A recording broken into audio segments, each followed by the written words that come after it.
Selamat datang kembali di YouTube Youth in Cybersecurity, khususnya di channel YouTube Infra Digital Foundation. Nah, di hari ini perkenalkan dulu, nama saya Aditya dari Infra Digital Foundation, dan kita kedatangan speaker ya atau narasumber yang mana dia merupakan salah satu alumni Infra Digital Foundation juga melalui program di tahun 2022. Nah, saat ini dia juga berkecimpung di dunia cybersecurity dan dia juga akan menceritakan lebih jauh tentang pengalaman-pengalamannya baik mengikuti program di Infra Digital Foundation maupun ketika bekerja saat ini.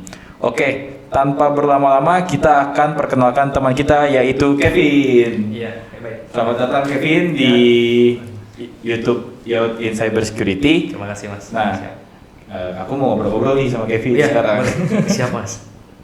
Iya, aku pengen ngobrol-ngobrol karena satu sisi juga Kevin merupakan salah satu lulusan terbaik ya ketika menjadi peserta di program training cybersecurity Infra Digital Foundation gitu. Dan hari ini juga Kevin akan menceritakan lebih jauh nih ke teman-teman gitu. Dan diharapkan tentunya bisa menginspire teman-teman juga buat lebih lebih dalam lagi atau lebih mendalami lagi bidang cybersecurity. Oke, kita mulai aja Kevin. Mungkin aku pengen nanya dulu kesibukannya dan kabarnya saat ini gimana, Vin? Oh iya, baik Mas. Terima kasih banyak Mas Adit ya. Namun sebelumnya saya ingin ucapkan terima kasih banyak atas waktu dan kesempatan yang diberikan. Ya, mungkin kalau misalnya terkait kesibukan saat ini ya pastinya sibuk bekerja. Namun di beberapa hari terakhir saya mengikuti pelatihan Mas. Oh, oke. Pelatihan di bidang keamanan siber juga. Itu pelatihan dari Jepang. Itu kurang lebih untuk membahas tentang cyber di tingkat manajer. Nah, selanjutnya itu ada cyber di defense of dev. Kurang lebih kita mempelajari tentang teknik juga manajemennya bagaimana dan bagaimana cara kita untuk membina. Karena di sini saya sebagai pembina sektor seperti itu. Oh, gitu.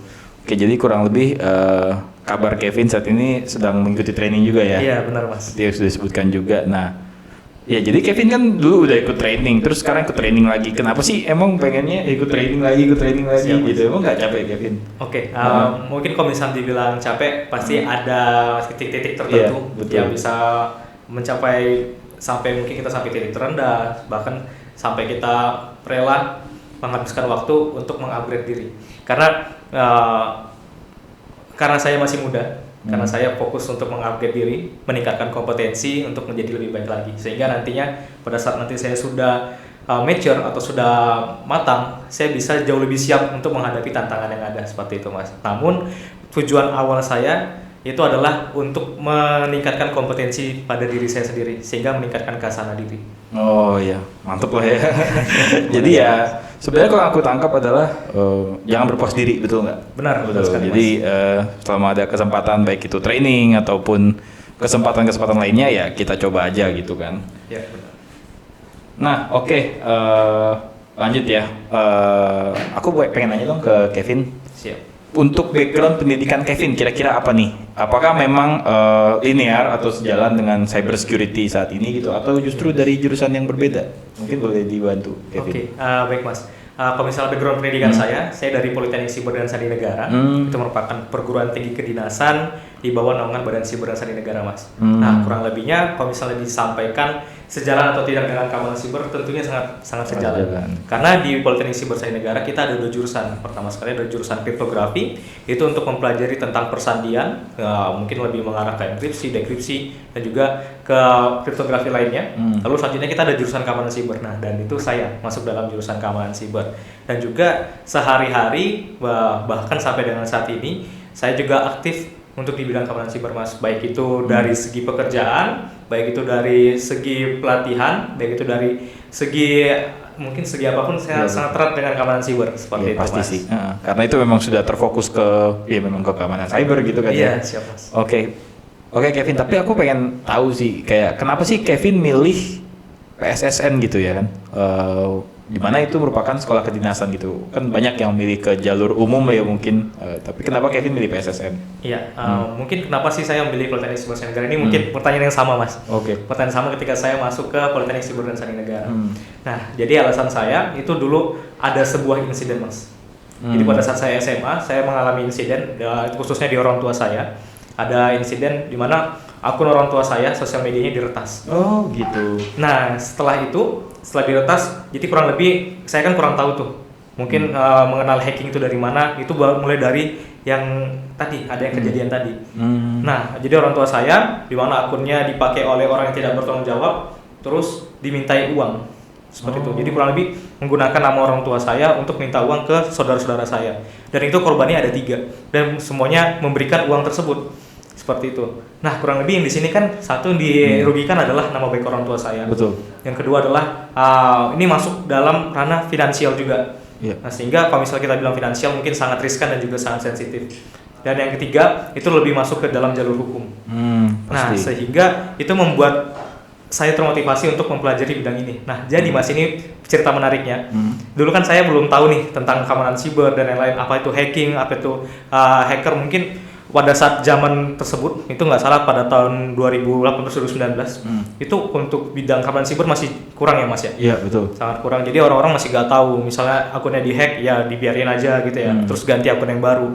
Sementara kalau misalnya kita pelajarin lagi, itu sebenarnya bisa Mas kita atasi. Jadi saya dulu tuh mengatasi dengan melaporkan kepada pihak sosial medianya, dan puji syukurnya mereka menanggapi hal tersebut dan memverifikasi bahwasanya akun tersebut punya orang tua saya dan juga mengembalikan akunnya. Nah, di situ ada hal yang menarik, di mana si peretas ini itu mengambil akun sosial media dari orang tua saya itu dengan masuk dalam akunnya lalu mengganti passwordnya. Seperti itu, sehingga kami tidak bisa masuk lagi yang awalnya. Iya, betul. Nah, itu setelah saya pelajarin, pada saat itu saya nggak tahu apa-apa, namun ketika saya sudah masuk ke Politeknik Siber Sandi Negara, itu saya pelajarin itulah ilmu dalam artian menggunakan phishing. Seperti itu. Jadi orang tua saya pada saat itu mengklik sesuatu dan memasukkan seperti halnya username, password, seperti itu. Apalagi kalau misalnya di sosial media kan banyak sekali tuh Mas yang menarik masyarakat untuk mengklik ini. Mungkin ada dana kaget, ada hadiah-hadiah lainnya seperti itu. Nah, di situ saya baru paham bahwasanya kita perlu pengamanan diri dan juga kesadaran akan keamanan siber. Nah, apa yang saya lakukan bersama dengan orang tua saya tentunya dengan melaporkan kepada pihak berwajib terlebih dahulu, itu ke kepolisian setempat. Lalu juga dari kepolisian setempat meminta untuk melaporkan pada pihak bank yang ditransfer uangnya tersebut agar dari si penerima itu nanti akunnya di freeze seperti itu. Nah, sembari dengan menunggu waktu tersebut kan waktunya dulu karena kita kan kurang aware nih keamanan siber. Itu biasanya lama Mas. Bahkan sampai seminggu. Wah, penanganannya sangat lama. Nah, di saat waktu tersebut saya menggunakan teknologi open source untuk mencari ini siapa sih orangnya, kan penasaran Mas. Saya coba cari dengan menggunakan nomor akun penerimanya, nama akun penerimanya, dan saya cari di sosial media. Dan saya dapatkan fotonya, lalu kami coba laporkan kepada pihak kepolisian bahwasanya ini indikasinya orangnya. Nah, tidak lama setelah itu, tidak sampai seminggu dari setelah kami melaporkan hal tersebut, baru disampaikan ke kepolisian bahwasanya orang tersebut yang merupakan yang meretas akun orang tua saya. Baru dapat orangnya. Baru dapat orangnya. Dan di situ pihak kepolisian bingung dan juga memberikan apresiasi bahwasanya dengan menggunakan teknologi open source ternyata masyarakat biasa juga bisa menemukan hal-hal yang menjadi kewajiban dari pihak berwajib seperti itu. Ya berarti konsepnya bisa ya disimpulkan collaborating lah ya antara masyarakat umum dengan aparatur pasti. Iya, benar, siap. Ya oke, jadi itu sih tapi ya latar belakang Kevin kenapa memilih PSSN gitu ya. Benar Mas. Oke Kevin, itu nice banget sih gitu kan, belajar dari pengalaman pribadi dan ya mungkin juga satu sisi harus diakui punya ketertarikan juga Kevin di dalam dunia cyber security gitu. Nah oke, selanjutnya mungkin aku juga mau tanya nih buat Kevin gitu ya. Apa aja sih manfaat yang Kevin dapat gitu kan, pastinya kalau misalnya ilmu teknis tentang cyber security pasti dong ya kan. Nah maksudnya di luar itu apa aja yang kira-kira Kevin dapatkan ketika menjalani pendidikan di PSSN tadi? Oke, kurang lebihnya dari berangkat dari tadi Mas, saya jadi banyak belajar dan agar orang-orang lainnya tidak mendapatkan perlakuan yang sama seperti halnya orang tua saya. Itu adalah lesson learn kurang lebihnya. Lalu yang saya dapatkan di Politeknik Siber Sandi Negara itu sangat banyak Mas. Namanya kita pendidikan, otomatis kita lebih berfokus pada pendidikannya dan kita banyak belajar, kita dilatih, kita ditempa oleh pengasuh, oleh direktur, wakil direktur, dosen Bapak Ibu dosen. Itu sangat berperan penting dalam pendidikan di Politeknik Siber dan Sandi Negara. Dan juga manfaat-manfaat lainnya itu kurang lebih kita bisa bersaing secara internasional. Jadi selama di perguruan tinggi kedinasan, saya juga ikut berbagai macam kegiatan, perlombaan, dan pelatihan dan segala macamnya. Itu perlombaan yang Kevin ikuti selain lingkup nasional juga lingkup internasional juga? Siap, benar Mas. Boleh diceritain nggak? Itu salah satu ceritanya mungkin ya, yang mungkin bagi Kevin menarik banget nih gitu, dan mungkin bisa jadi inspirasi teman-teman. Ya, mungkin perlombaannya kurang lebih kalau misalnya teman-teman tahu pada saat kita tahun 2020, jadi kan saya masuk tahun 2019 Mas. Betul. Tahun 2020 kami masuk dalam masa COVID nih, masa iya. COVID, sehingga mahasiswa atau taruna itu dipulangkan ke rumah seperti itu. Nah, jadi kurang lebih di Poltek SSN kita 1 tahun kita tidak belajar langsung keamanan siber, kita belajar pemahaman dasar terlebih dahulu, ada hukum etika sandi, ada berbagai macam pembelajaran, namun tidak langsung ke siber Mas. Nah, di situ saya coba berpikir, nah, saya kan masuk Poltek SSN, terus saya pengen belajar sibernya. Kira-kira di mana sih letak sibernya? Karena saya masih baru awal masuk nih Mas, karena semangatnya.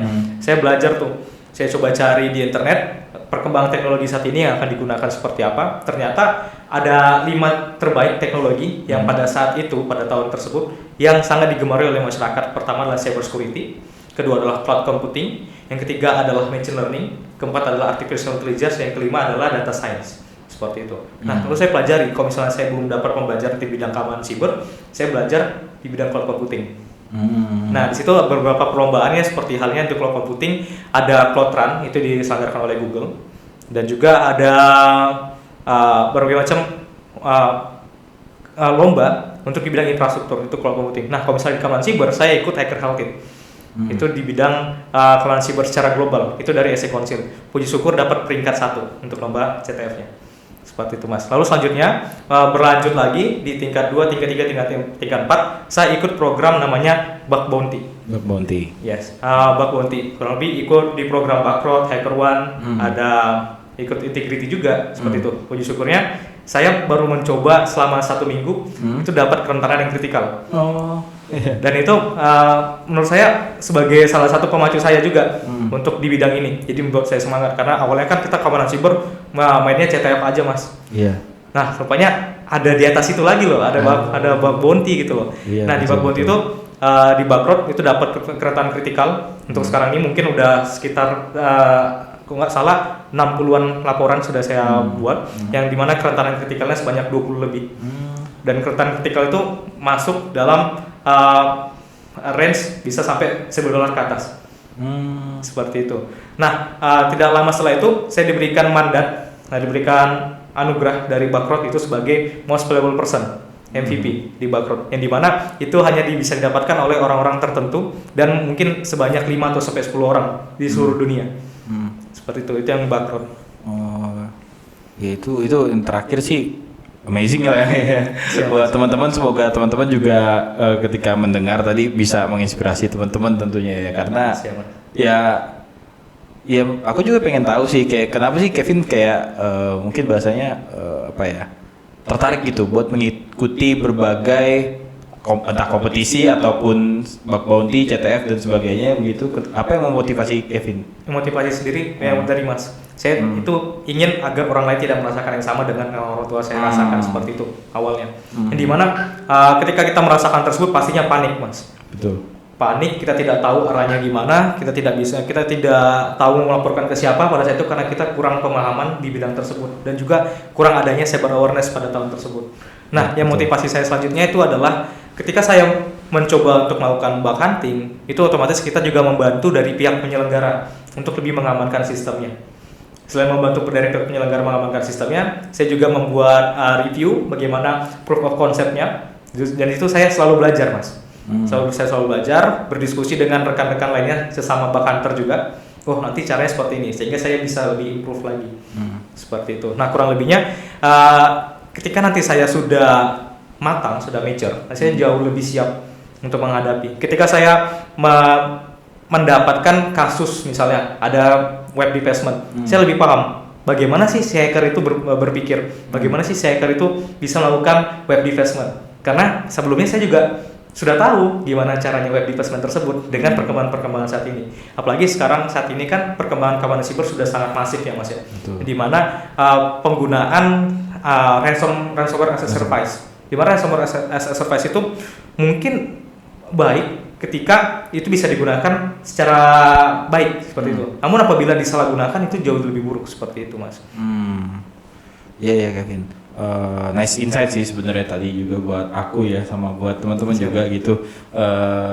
Oke, jadi secara overall itu tadi berkaitan dengan background pendidikan Kevin, benar ya? Iya, benar, jadi dari pendidikan formalnya hingga mungkin kompetisi ataupun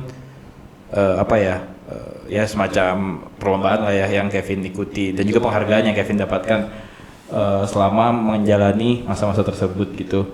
Nah, mungkin terakhir untuk berkaitan dengan pendidikan Kevin juga nih. Siapa? Tadi kan mungkin Kevin udah mention satu ya, kalau misalnya salah satu yang Kevin bawa impact-nya setelah lulus gitu adalah tidak ingin orang mengalami hal yang sama dengan masa lalu Kevin tentang orang tua yang kena hack gitu kan. Nah, selain itu ada lagi nggak Kevin? Untuk bahasanya impact yang pengen Kevin bawa nih ke society ataupun ke pekerjaan atau ke individu juga nggak masalah. Iya. Sih. Mungkin di sini saya mau pilih secara diri saya pribadi, kurang lebih impact yang saya dapatkan dan saya ingin memberikan insight kepada teman-teman bahwasanya kebutuhan akan keamanan siber itu sangat luas.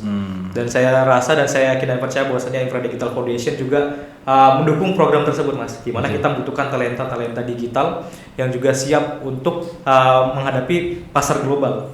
Nah, jadi mungkin untuk impact yang ingin saya bawakan pada teman-teman adalah kita harus lebih siap, kita harus mengupgrade diri, kita harus meningkatkan kompetensi yang ada. Selagi masih muda, belajar. Selagi masih muda, kita berjuang. Selagi masih muda, kita harus siap. Jangan lelah untuk selalu meningkatkan kompetensi diri dan jangan lelah untuk mengaktualisasi diri sehingga nantinya pada saat kita sudah siap menghadapi hal tersebut, kita sudah tahu nih kita lebih fokusnya di mana. Kita sudah siap nanti kedepannya kita seperti apa, ingin jadi seperti apa dan bagaimana. Itu Mas. Terima kasih. Ya itu masukan dari Kevin buat teman-teman juga ya pastinya dan juga mungkin sharing-sharing dari Kevin tentang impact yang pengen Kevin bawa.